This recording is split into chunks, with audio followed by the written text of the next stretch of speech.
G'day, my name is Felix. Welcome to my little corner of the back rooms. Today, we are checking out part 3 of Lover's Enigma. Sorry, my brain had to buffer for a second there. Let us load in. Day 3. After work, as you're stepping off the train with Ryota, your phone suddenly rings. Seeing that it's an unknown number, you excuse yourself and step aside to answer, leaving Ryota to wait for you curiously. Hello, this is Officer Watanabe. I'm calling to discuss Kazuki's case. Oh? Yes, what is it? Have you found something? Did you find his body? Actually, we didn't find anything. We've thoroughly investigated the matter, and the evidence all points to a tragic suicide. We believe it's time to close the case. Oh. Okay. I understand this is difficult, but continuing to push won't change the outcome. You can't be serious. There are too many unanswered questions. I know there's more to it. Kazuki wouldn't just end his life like that. His body wasn't even found, and that suicide note was clearly fake. Again, I sympathize with your situation, but all the evidence supports our conclusion. We will not reopen the case unless we receive concrete proof that someone else was involved. No, I can't accept that. Kazuki deserves better than this. I deserve closure too. Look, I understand that you're grieving, but if you continue to pursue this, you could face legal repercussions for obstructing the police. I'm advising you to let it go. Are you just going to leave it? We don't have the manpower or resources to waste on a closed case. I am very sorry. I hope that you'll be able to find peace soon. And with that, the line goes silent. You angrily close your phone. Your reflection stares back at you helplessly from the darkened screen, as if begging you to do something to fix this. An overwhelming urge to scream wells up in your chest. I'm sorry about that. His voice surprises all the rage out of you. In your agitation, you had forgotten that he was still there watching the whole debacle unfold. You turn around, mortified. Sorry about that. It's just the police again. You must have guessed. They've given up on Kazuki's case. I'm really sorry that this is happening after all the work you've put into this. I don't know what I can do to help, but if there's anything at all... Oh, no, it's okay. This is my burden to bear. I can share it with you if you'll let me. Even so, it's not good to fret over the past. Your mother's right about that. Girl, don't side with my mother. Not her again. I know you really look up to her, but she's not exactly the best person to listen to, especially with how stubborn she is about her ideals. The way she believes how anything can be overcome if you just put your mind to it, but sometimes hard work just isn't enough. I know how headstrong your mother can be, but that mindset did help me and Yoko out of everything. You vaguely recall how your mum was there for Ryota and Yoko back in school. She helped them to escape their abusive home, always listening and supporting them as their teacher. It's a memory that sticks with you, especially when you think about how different things were for you. She means well, and she cares about you. Does she now? The words come out tense and bitter. You can't help but feel angry at your mum for pressuring you even in her absence, at Ryota even though he doesn't know any better, and at yourself. Ryota senses the change in tension and clears his throat. Today's been a long day. Should we grab some food before I take you home? Yoko has been going on about this new pastry at the cafe. We should give it a try. You hesitate, unsure of whether to accept his offer. On one hand, you're annoyed at his blind admiration to your mum, but on the other hand, you know he's not doing it on purpose. We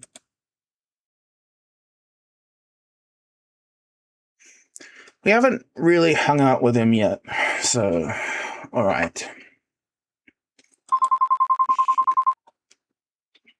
Alright. Alright, I'm a bit hungry, so let's go. Ryota smiles warmly at you, his concern momentarily fading. Alright, let's go.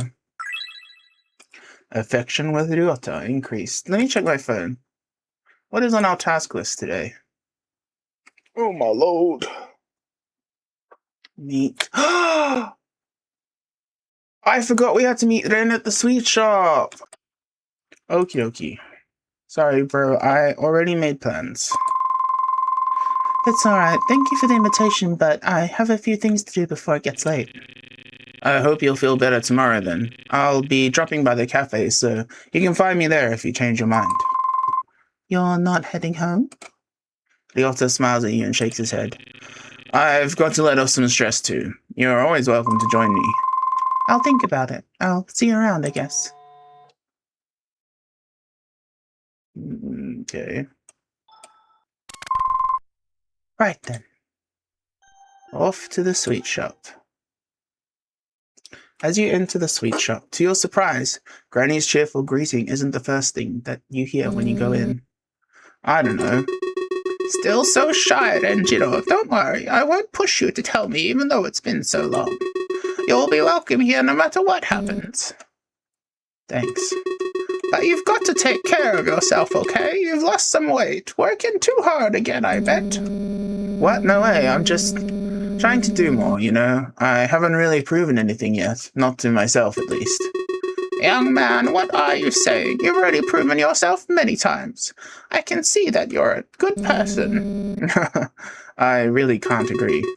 Nonsense, you're a good little boy. I've always known that. Oh, Basan! She's so cute. Ren looks away, clearly embarrassed at being doted on by Granny. He coughs and stumbles on his words in his typical Ren fashion. What? I'm not. Granny, please, I'm 24. You step forward and Granny notices you with a cheerful smile. Oh, Felicia! How long have you been standing there? Come on in. Ren turns around, the blush on his cheek finally fading away, and as he narrows his eyes at you. Oh, it's you again. Are you stalking me or something? No, bitch. We had plans. The hell? I'm just gonna stare at him creepily. You meet his gaze without saying a word, letting the silence linger uncomfortably. He narrows his eyes, waiting for you to say something, but you just keep staring. You see him start to fidget, his frustration slowly rising. The silence drags on, and Ren's getting visibly more uncomfortable.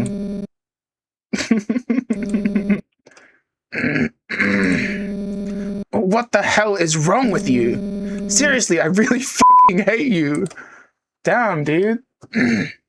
He crosses his arms, huffing dramatically. That was very dramatic. I can't even get a second of peace without you pulling something like this. Every single time. He runs a hand through his hair, exasperated, like he's reconsidering every life choice that led him to this moment. Relax, I'm just messing with you. He flashed him a grin, clearly enjoying his flustered reaction. He's really fun to tease. And for your information, I'm not stalking you. I shop here all the time. Granny knows me, and you are the one who invited me here. Yeah, dumb bitch. Granny smiles warmly, a little twinkle in her eyes, like she's seen this playful back and forth before. Oh, of course. You're one of my favorite customers. Always so polite and cheerful. Ren could use a friend like you. A friend? Bitch. Ren turns to Granny in disbelief, his brows furrowing as if he can't believe she's siding with you. This little fucking twink. Granny, you really need to be more careful around weird people like her. You never know what she's up to. Suspicious? Hey, if anyone here is suspicious, it's you. Me? What are you talking about? Yeah, there's always some weird noise in your apartment. You never come out during the day. Plus, why would someone like you hang out with such a nice granny like her? He's probably a gamer. He gives me gamer vibes. Ren gestures towards Granny, looking offended. I've known her since I was a kid. If anything, she's practically family. Granny chuckles softly, clearly enjoying how riled up Ren's getting. Ah, Renjiro, you've never said that before. Family, huh? Bazan's so cute. She gives him a teasing look, adding with a smile, You're full of surprises today. Wait, I didn't mean it like that.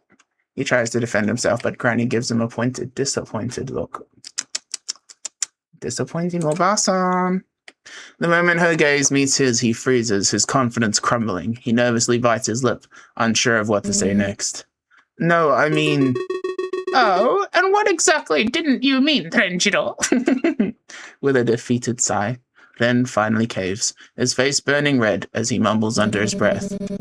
You're important to me, Granny. You can barely contain your giggles as you witness the unexpectedly sweet moment between them. Aw, I didn't think you had such a soft side. You give him a playful nudge, enjoying how his face grows even redder. Ugh, knock it off, he groans, crossing his arms in an attempt to regain his composure, though his flustered expression betrays him. Did you come here just to tease me? Yeah, because you're a little tuntun. Tsunderes are really fun to tease. He shoots you a glare, but the crack in his voice makes it clear he's more caught off guard than genuinely angry. Granny watches the exchange between the two of you, her eyes softening as she smiles warmly. I'm glad you have someone to get along with, Renjiro. Now Granny doesn't have to worry so much about you. Ren's eyes widen, clearly taken aback by her words. He opens his mouth to respond, but fumbles. His face turns a shade redder as he struggles to find the right words.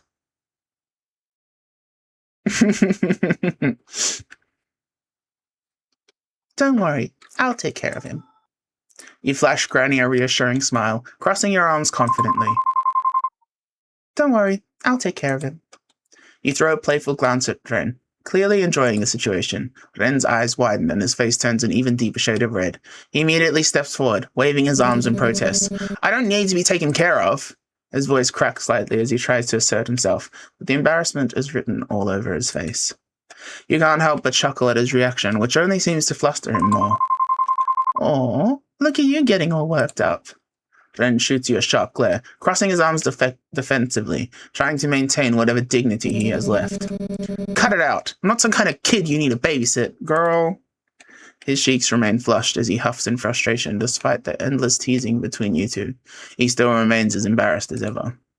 Before you can respond, Granny lets out a sudden harsh cough, her frail form leaning heavily against the counter's edge. The sound startles you, and before you can move, Ren is already at her side, guiding her to the creaky wooden stool behind her.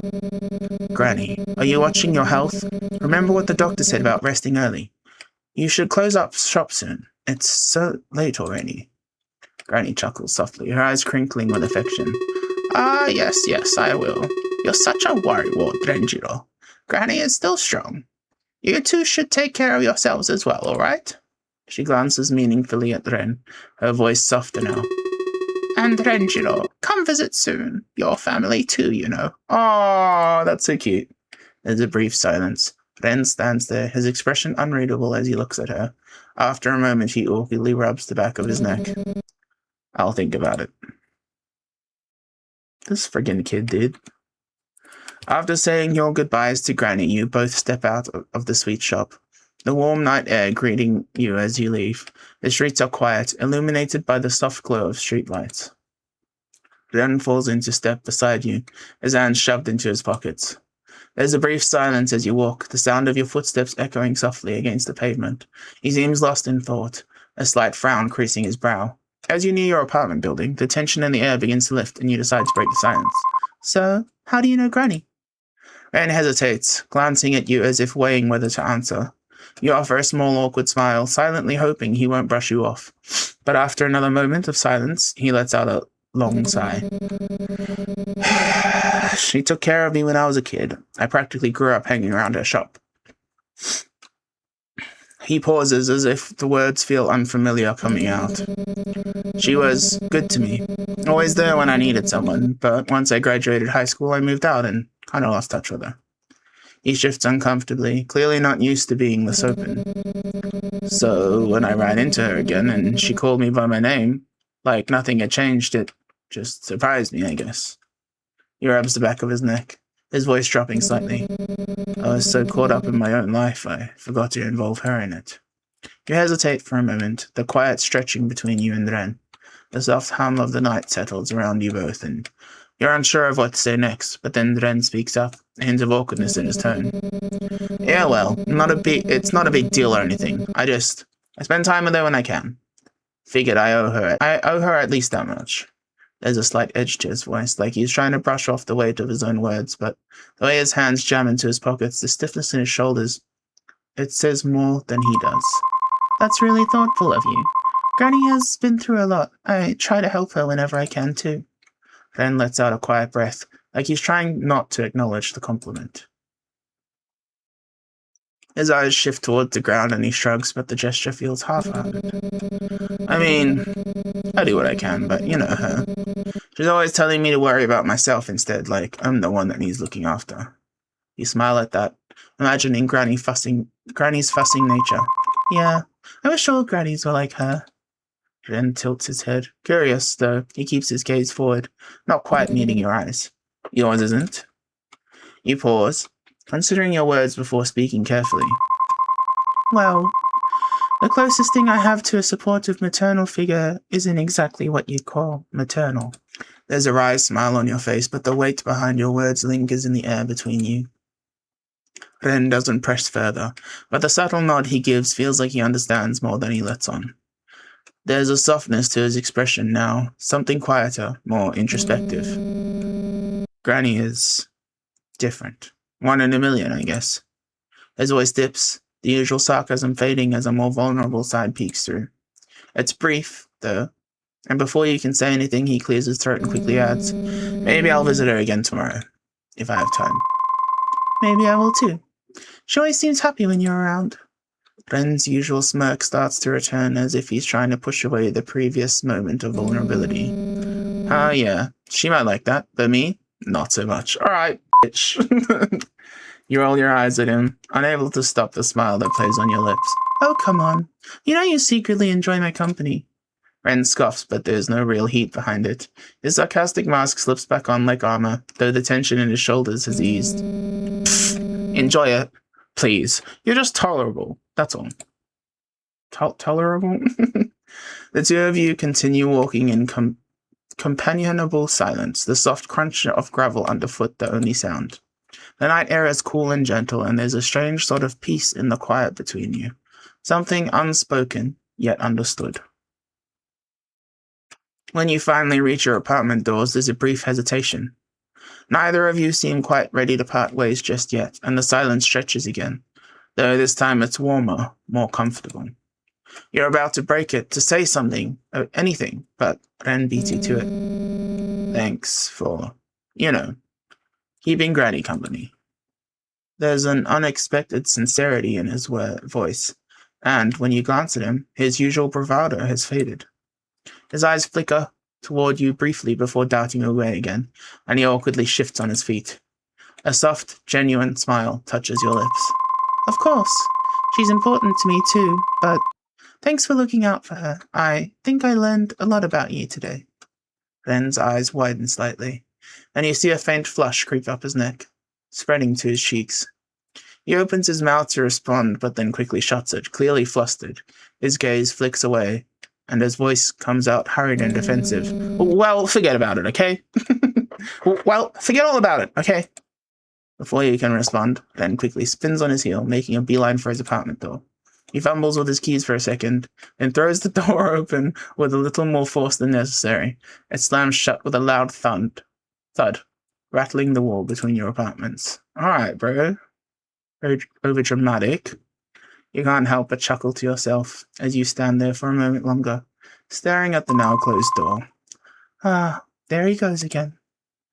There's something endearing about the way he tries and fails to hide his softer side. As you turn toward your own door, that small smile still lingers on your face, the night feeling just a little warmer than before.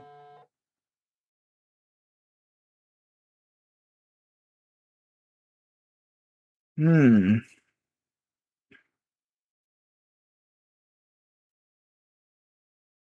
I? Oh no, it's too late to do anything else. I guess I gotta go back. Oh, sanity increased.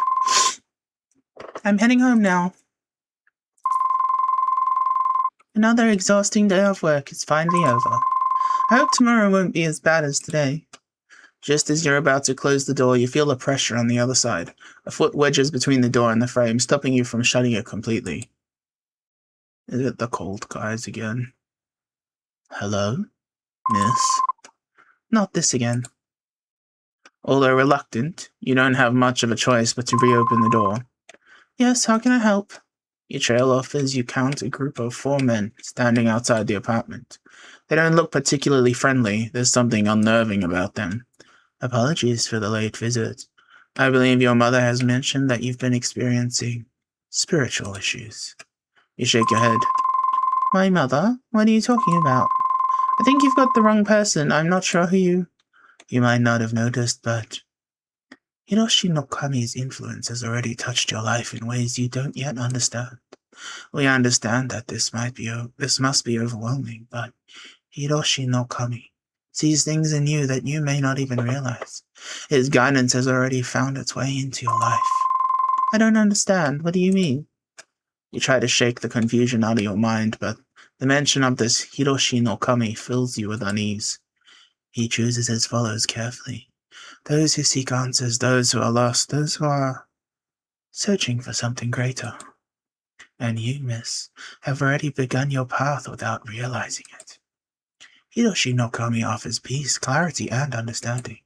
His light can guide you through the darkness and alleviate these spiritual issues that you have.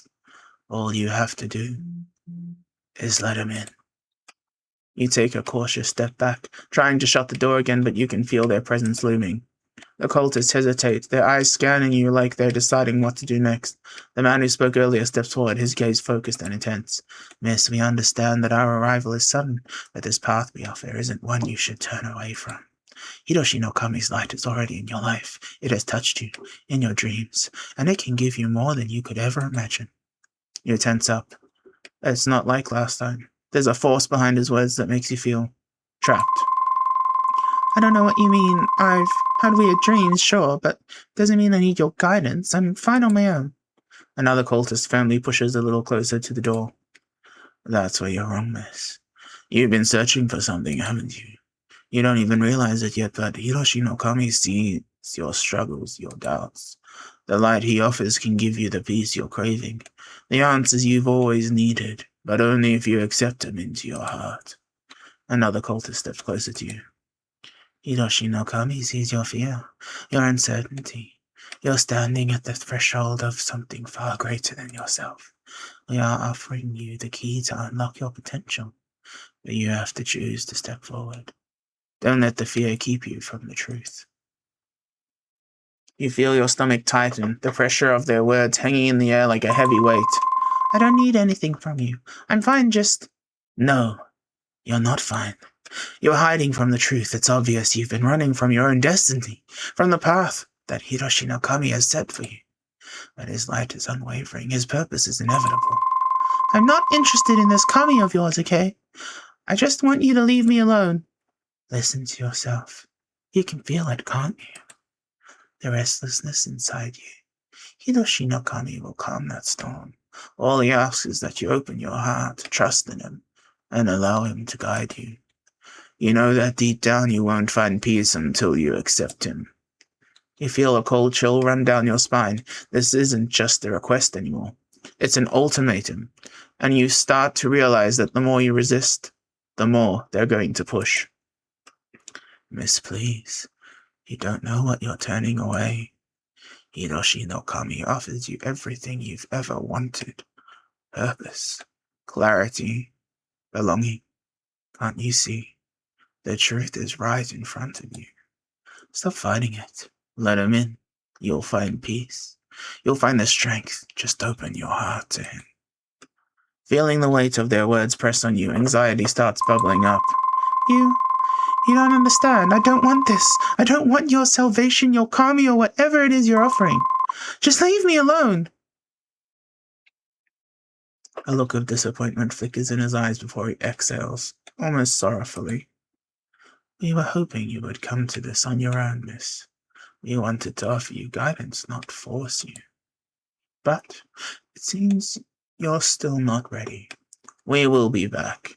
Hiroshi no Kami's light will reach you eventually. Everyone finds their way to him in time. But you will have to face him, whether you're ready or not.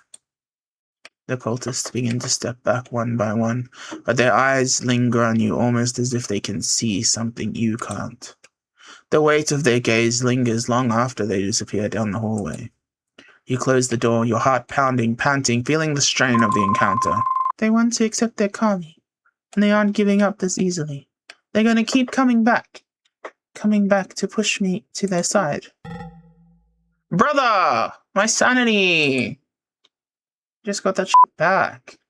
You finally head home. Tired from today's activities, the stench of today's weariness clings onto you, heavy like the evening air. However, before you can crash onto the couch as you usually do, you see her.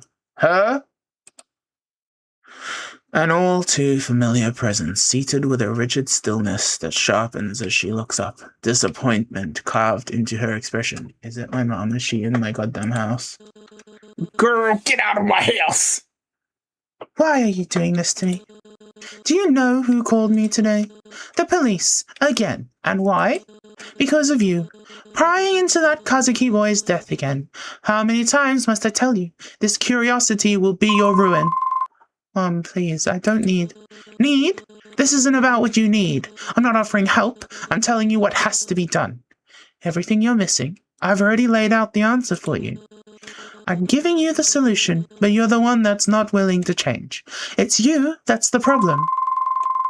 Ryota, the exorcist, Mom, I'm trying. I really am, but... Trying? By pushing away the people I send your way? Imagine my shame, knowing you treated those with wisdom and respect like common intruders. You are the one who sent those weird religious people to my house. Mom, they're complete strangers. Weird? Watch your tongue, girl. They've grasped truths you'll never understand. And you've turned them away. You're unwilling to change. Mom, I don't need them. They can help you find peace if you let them. If you let me help you. Her gaze pierces through you, and then a calculated shift. Her voice softens to a deceptive murmur that chills your skin like the calm before the storm. You wouldn't have to bear these burdens if you just listen. All I want is what's best for you. The room feels as if it's closing in, shrinking with every word that slips from her mouth. Her voice, relentless and insistent, sinking into you like a weight pressing from every side. It's too much, your sanity slowly slipping. Bruh. Your heart, slowly pounding against the pressure building in your chest. The constant urge for you to give in, to surrender, if only to quiet her voice. I can't take this. I don't know what to do. Your mind reels, clouded by anxiety, as her words echo around you. The pounding in your chest grows stronger, threatening to overtake your last bit of composure. And despite your visible displeasure, your mother keeps speaking, her voice a constant assault against your thoughts. You almost break down as your mother's words ring in the background. There you go again. Are you going to say something or just sit there? She waits, her gaze piercing, expecting you to respond. What are you trying to pull? Don't just stare blankly at me. Her face hardens, her gaze latching onto you, expectant, demanding more. Your grip falters, nearly slipping entirely, when, suddenly, a voice soft and unfamiliar echoes in your mind, cutting through the clamor. You don't have to do this alone. Your eyes gaze over to the phone in your hand. You don't have to deal with her ramblings alone. Yes, you can always get help. I'll have to call someone, but Ryota's nowhere nearby in Haruki. Who knows where he is right now? Ren could be an option, but he's hardly the type to calm things down. If no one's going to get here right away, then I'll have to keep it distracted until they do. But who should I call? I don't know. I'm worried if I call Ryota, he's just gonna side with my mom and be like, yeah, you should listen to her. Listen to the old bit. And I don't really want to do that, so we'll try it in, because he's like right next door. Now play it in, please. Oh, dude. Oh my god, dude.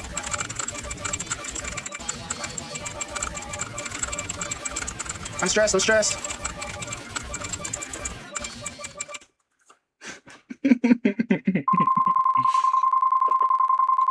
Ren, he's not exactly the calmest person, but maybe he'll understand. Maybe he can help.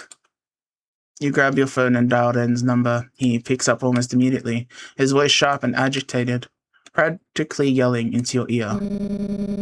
First of all, one noisy gremlin next door is bad enough, but two, are you kidding me? It's late enough, people need to sleep. And you can help fix it if you come over and help me, please. Your voice falters slightly at the end, but you try to sound a bit more assertive. It's Ren after all. Fine, I'm coming over. All that fuss is ticking me off anyway. Thank you, Ren. He hangs up abruptly. You turn back towards your mum. Her constant nagging and like a persistent mosquito in your ear, her intense glare practically burning a hole through you. No.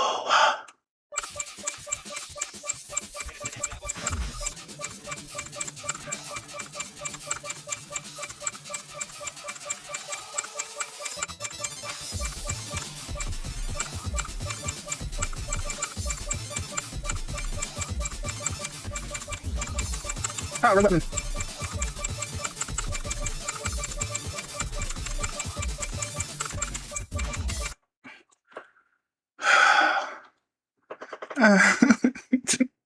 It was better, but like I thought in my brain, dang, I'm doing good, and then that's when I messed up. I need to stop not think about the fact that I was doing better than the last time.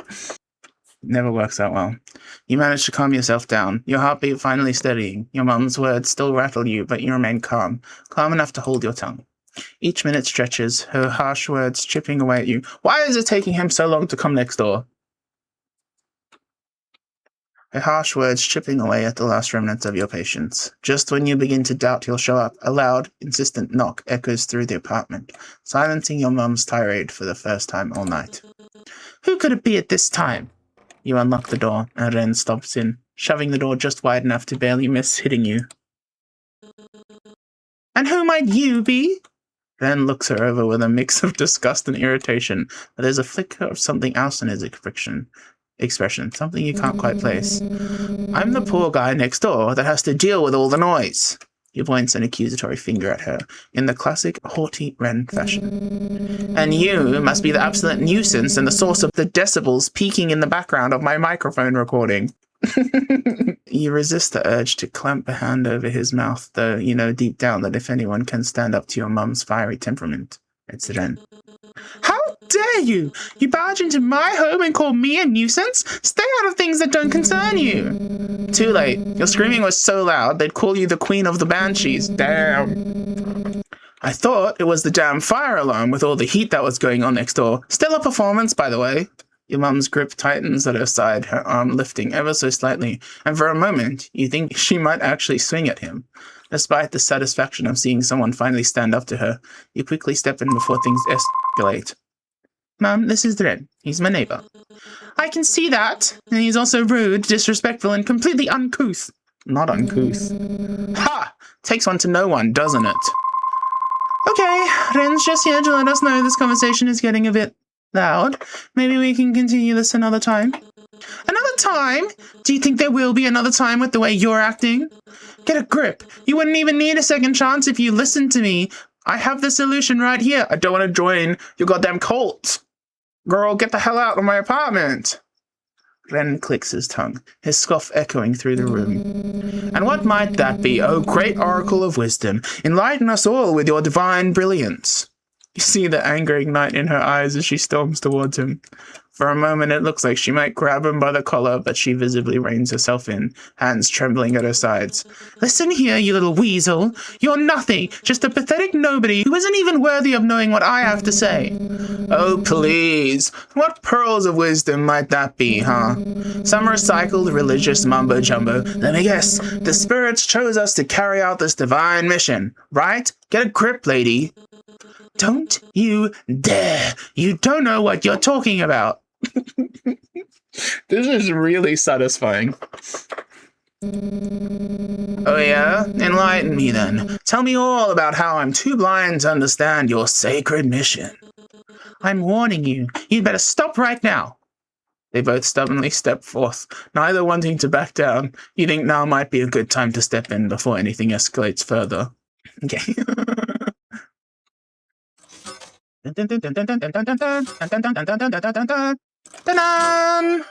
Ryota! Alright, I think this is going nowhere. You raise your voice, trying to break through the tension in the room. Mom, I know how much your teachings mean to you, but I really don't think they're helping right now. No, they are helping. It's just you and this cretin who are the problem. Cretin? Ren steps forward, his tone suddenly calm but firm, cutting through the chaos like a knife. Wisdom is best received by those willing to seek it. Isn't that how it goes? Your mum's head whips around, her glare sharp enough to cut steel. What could you possibly know about our teachings? Those who force their beliefs risk driving away the faithful instead of guiding them. Isn't that in the same scripture you hold so dear?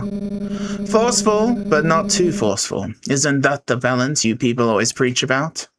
For a moment your mother freezes, her lips tightening as his words hit a nerve. Whatever Ren is saying seems to have worked a number on her confidence. He was the right person to call. How dare you preach to me about what I know best? Who do you think you are? I'm just someone asking if I'm wrong. To accept the truth's strands with open hands is the highest form of absolution. Or am I mistaken? Her expression falters, the weight of his words pressing down like a mirror held to her ego. Look, I know how you religious types are, but right now, you're doing more harm to your daughter than good. He glances at you, and for a brief moment you feel an unspoken understanding pass between you. So, maybe think about what's best, not for you, but for her, no matter how much you think you're helping. Your mother hesitates. Ren's words might actually be appealing to her consciousness, one that you never knew she had. I'll let this go for now, but only because my teachings tell me to take the higher path. Oh, sweet baby Jesus. Oh, this is low-key triggering. It's so much like my mom. Fucking hell, dude. But I won't let this matter rest. I won't stop disciplining my daughter just because some kid tries to preach to me about my beliefs. Surprisingly, Ren remains calm, his expression unreadable. What's the matter? Nothing to say now? All that confidence gone? I just hope someday you'll realize not everything revolves around you. You little... Alright, Mom, please, it's late. Let's just leave this for another time. Your mother's glare lingers, but after a long moment she backs down, storming out of the apartment and slamming the door behind her. You'll regret this. Both of you will. Okay, girl. Jesus fucking Christ, dude. The apartment falls silent, the tension still lingering in the air, until Ren's dry scoff breaks the silence. Your mum's a real piece of work. Yeah, she was painted by a much angrier and resentful Da Vinci. Ren lets out a scoff.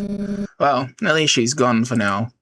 You hesitate for a moment, caught between your burning curiosity and the hesitation to pry, but your need to know when's out. Hey, if you don't mind me asking, how do you know exactly what to say to get her to back off from her religious fervor? He probably has, like, religious family members.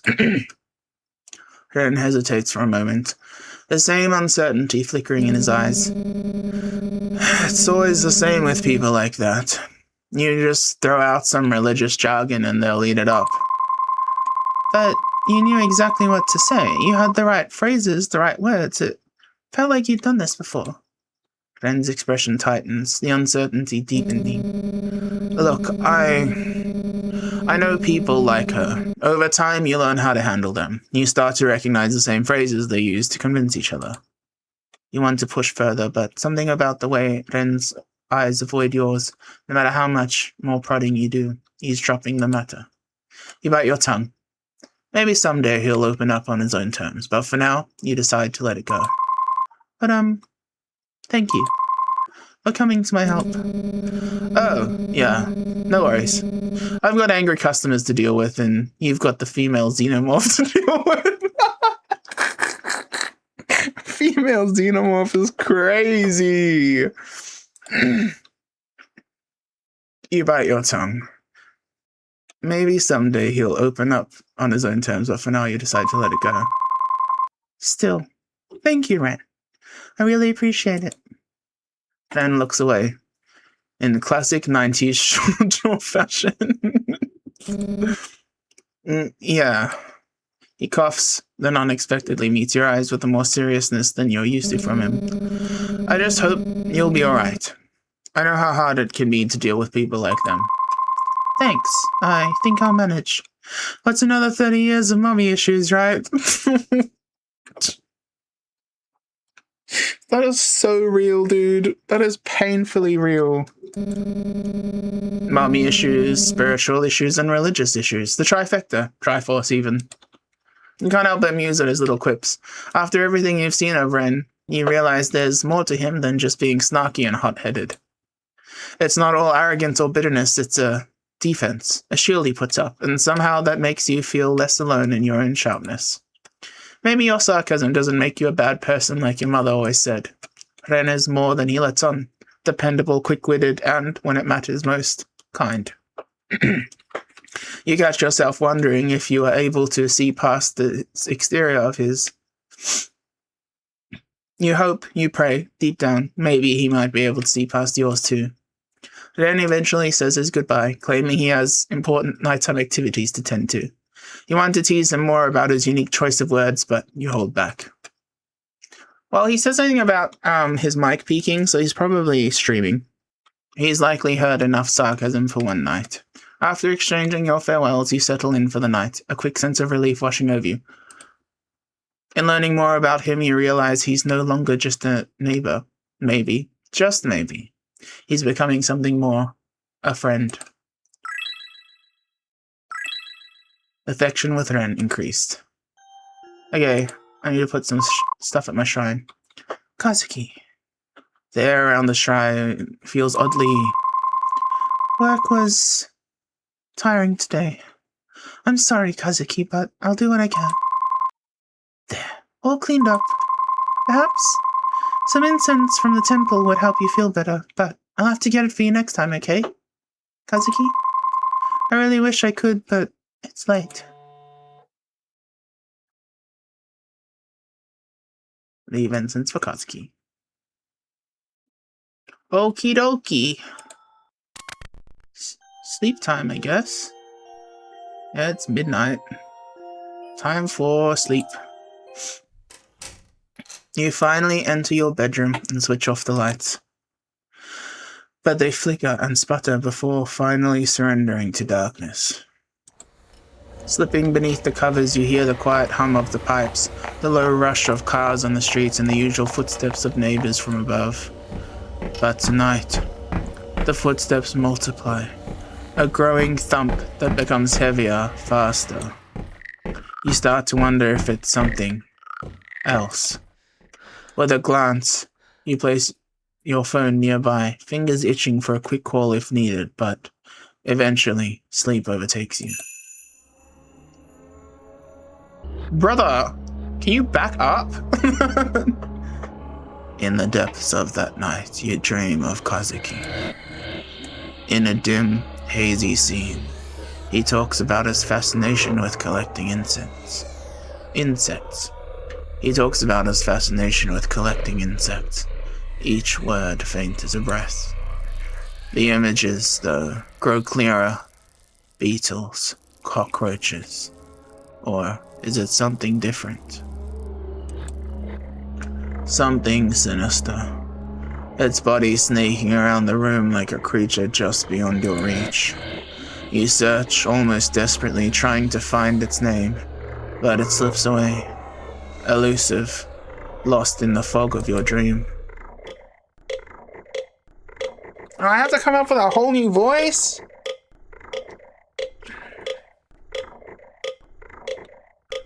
It seems as though the tapestry is finally unraveling itself. The key players have already made their first move, though some have moved quicker than expected. Others still hesitate, as if time waits for them. I wonder what your next move will be, my dear princess.